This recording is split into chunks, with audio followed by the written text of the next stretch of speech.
Ate, samahan niyo naman ako. Dali, voice over natin tong ganap natin for today. Ayan na ha, inedit ko na agad yan ngayon. Pagkagising ko nga ate, ayan, unang-una ay iinom muna tayo ng barley. Tapos ate, magluluto tayo ng almusal. Tapos ate, unahin mo yung sayaw, imbis magligpit ka muna, di ba?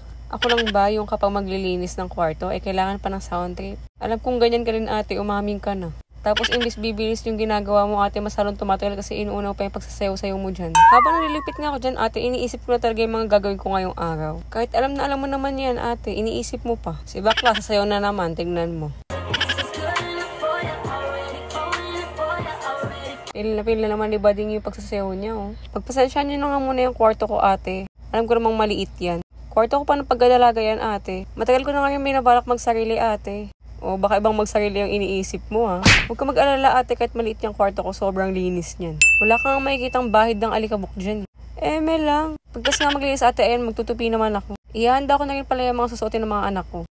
Kasi pagkatapos magtupi, malamang magpapaligo pa ako ng bata. Sino ba naman ako para hindi kumilos, diba?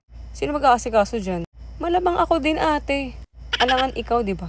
8 AM pa nga lang yan ate, pero feeling ko lapot na ako. Sobrang aga ko kasing nagigising ate, na para bang ewan ko na lang sa mata na to. Ano pa sabihin mo magpuyat tayo ate?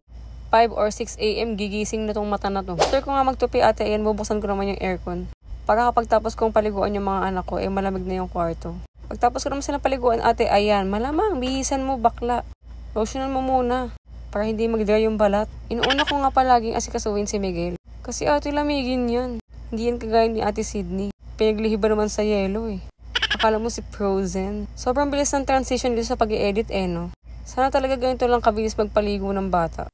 Akala mo ganyan-ganyan lang yan, pero kinakat-cut ko lang ate. Hilong-hilo na ako sa kakaikot ng dalawa na yan. After kong alinisin yung tenga niya ate, pinatakan ko naman ng eye drop yung mata niya. Tapos in-sprayan ko na yung ilong niya. Tapos ate, nilagyan ko siya ng konting pulbo para naman presko siya ate. Ayoko kasi yung batang marumi, bakla. Alam mo yung nanggigitata. After nga ni Miguel ate, yan, bibisong ko naman si Ate Sydney. Hindi ko na nga pinakita yung pag-lotion-lotion ko sa kanya dyan kasi ate, nakahubad siya, malaki na yan. Nilinisan ko lang din yung tenga niyan, tapos nilotion ko lang siya ate. Tapos ate, panoorin mo kung gaano kalikot yan dalawa na yan. May hilo ka na lang talaga ate. Di sila kinakaya ng vertigo ko. Ngayon yung sabihing nasa bahay lang ako. Pagtapos ko nga maligpit yung mga pinagagamit ko sa kanila dyan ate, and iipitan ko naman si Ate Sydney. Need to be my place, make you cute and sad. Mirror, almost all who's the baddest. Hello.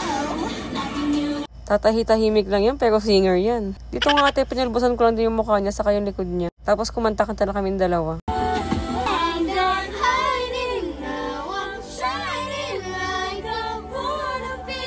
Ang kapalit ng asikaso ay ang kiss. Ang sarap talaga ng kiss ng bunso na yan. Dito nga ate, pupunta naman kami ng Watson kasi meron lang akong kailangang bilhin. Naubusan na pala ako ng moisturizer ate. Tapos bumili ulit ako ng Propan para pandagdag kasi ate, ang bilis lang maubos nun. Tapos ate, bumili na rin ako ng Bibolite saka Ursiflora pang stock sa ref.